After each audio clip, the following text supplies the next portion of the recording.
welcome to Vision Insights. Today, myself, Trupti Upadhyay, will take you to a new topic of company law.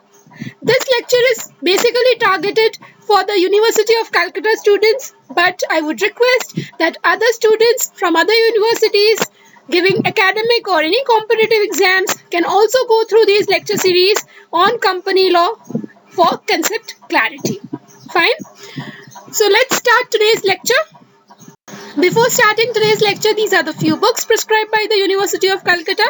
You can go through them. This is our website, Ministry of Corporate Affairs website, from where you can access the ebook on Companies Act 2013. Topic for the day is Resignation of Director. Resignation of Director. This topic is covered under section 168, read with rule number 15 and 16 of Companies Appointment and Qualification of Directors rules. Fine. Now let's move to this section under which say how the directors can resign. A director may resign from his office by giving a notice in writing. So he has to give a notice in writing to the board of directors, and board shall accept his notice and intimate that he is no more the director of our company by filing form DIR 12 with the Ministry of Corporate Affairs, that is ROC. Fine. This form DIR 12 need to be submitted by the company to the ROC within 30 days from the date of receipt of the notice of resignation from a director. Director also has to file one form to the ROC intimating his resignation from the company in form DIR 11 within 30 days from the date of resignation. This can be submitted by the director himself by paying some prescribed fees. In case the company has already filed form DIR 12 with the registrar, foreign directors can authorize any person who is in India, any practicing professional who is in India, that is the practicing CA, CMA, or any other resident director of the company to file form DIR 11 on his behalf, indicating his reasons for resigning. Fine. So foreign directors, one clause is there, they can assign this file form filling, form DIR 11's form filling can be assigned by them to any resident of India. Resignation of a director shall take place. Now, which date should be reckoned as the date of resignation? That is really important to understand. Obviously, because that from there only these forms need to be filed. We have to calculate these 30 days. Whether for the company, that is DIR 12, or for the director, that is DIR 11, shall be filed from the date of resignation. So we should understand that what is the date, from where, which is the date of resignation, how we will calculate it. A date of resignation shall be on the date on which the notice is received by the company, or the date, if any, specified by the director in the notice, whichever is later. Let's decode this language.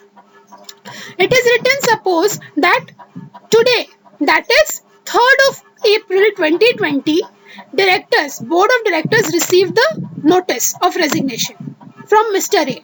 Fine.